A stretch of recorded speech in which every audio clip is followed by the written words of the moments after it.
Hi, Toby Barnett with the Barnett Associates team and KW North Sound here in the next video in the series on how to build a shop in Snohomish County. Now, to recap, previous videos covered identifying your drain field if a property has one, also signing up for mybuildingpermit.com, hiring an architect, and the initial submission with Snohomish County to see if they would actually approve the plans that were submitted. So we did hear back, and it was 2 weeks. We heard back with a big fat no. And the reason they sent back was they issued us a lot memo based on impervious surface.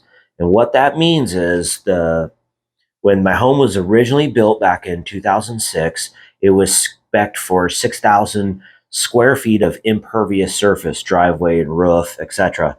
And the final build came out to 6,400. Well, when Snohomish County seen that and seen that the impervious surface was going to be at minimum 1,200 square feet minus not including the driveway, they just immediately denied that application for permit. So what did I have to do next? Well, with a recommendation, I hired Omega Engineering out there located on Wetmore and Everett, and they came out and did a site review. And I sent them over the plans ahead of time. They came out, did a site review, it had some discussion.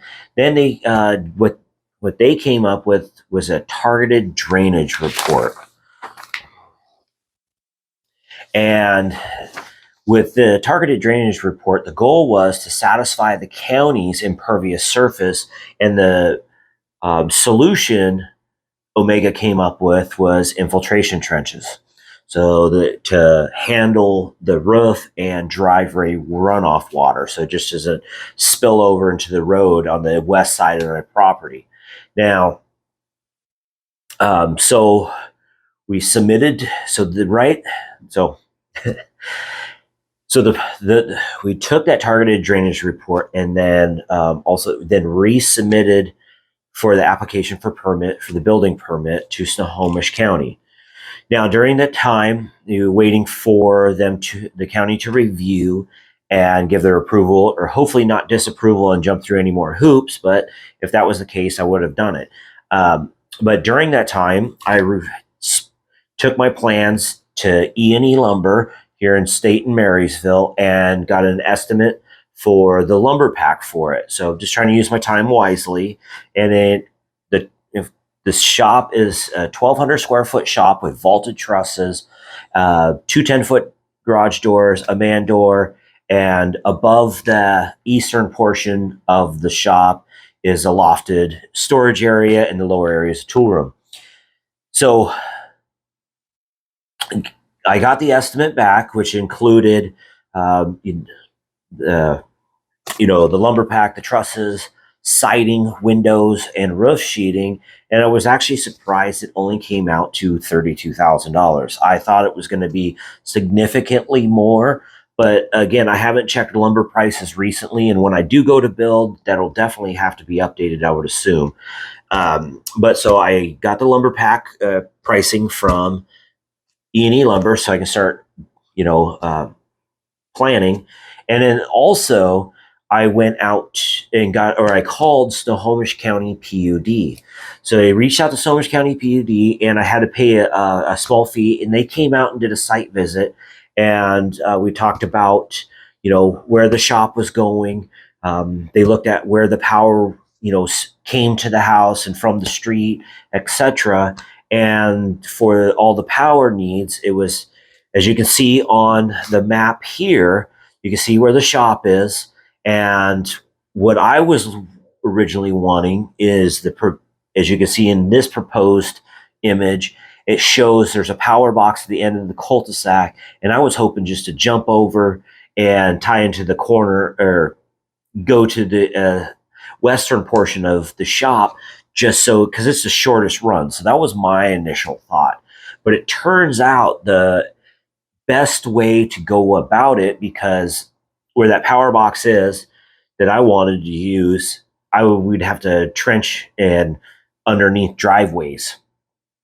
So that required easements from neighbors and just a lot more hurdles than was probably than I'd want to go through when trying to get power to the shop. And so it's recommended from the PUD to then actually take the power the longest run possible. And that means bringing, as you can see on this map, it starts out in the frontage of the street, which is the southern portion of the property, runs down the eastern portion, and then jogs through the backyard to the eastern portion of the shop. And the reason behind this was, just because it was easier to go through my property than try to, get permission to get power and come through my neighbor's property. So that made sense, but it'll also require a 400 amp service to the house. So that additional 200 amps can then go back to the shop so I can run my welder, heaters, etc. back there. So, there's a lot going on, but use the time from when we submitted the targeted drainage report to Snohomish County, see if they would approve the permits. I used that window, which was 7 months, to reach out to anybody else I needed to. And that was, to get a lumber pack, also talk to PUD. I'm not too worried about concrete because my builder that I'm a hire has a sub that's going to just handle the concrete, and then I'll probably just sub out the electrical when I get a little bit closer. And so where are we at with the submission with Snohomish County? So as I just quickly touched on, from our resubmission to now was a 7-month period, but Snohomish County approved the targeted drainage report and the building plans. And as you can see now from looking at mybuildingpermit.com, that you can see that the plans are ready to issue. So I just have to, as you can see, cough up some more money and pay those permits, and I can start digging holes. So the biggest thing I've learned right now working with Snohomish County is kind of just doing what they require you to do. Yes, it may feel like it's unnecessary and it's your own property and you should be able to do what you want. But the other side is there is oversight and they know it's going to be done right. And when you go to, say, sell your property in the future, any buyers who come and are looking at it, because they always have questions like, hey, was this permitted? And, blah, blah, blah, that you can actually say that, yes, it was. All the regulations were all followed with Snohomish County. All the appropriate permits were pulled, and it was all done on the up and up, which increases your value. So, thanks for, so it's been a good learning experience for me. It doesn't happen overnight. And so I would say just, start and just get going. If you're looking to do it, just start asking some questions, and go out to Snohomish County Building and Planning, start talking to people. And so I think that's your best bet. But thanks for tuning into this video. And again, I had to hire Omega Engineering for a targeted drainage report to satisfy Snohomish County's impervious surface lot memo that I received. And during that time, after the resubmission, I reached out to other parties to then help move the system along. That was E&E Lumber and Snohomish County PUD. So hopefully the next follow-up video is going to be maybe some time lapse, and we're going to start seeing structure go in. So thanks for tuning in to this long form video on how to build a shop in Snohomish County, and stay tuned for more.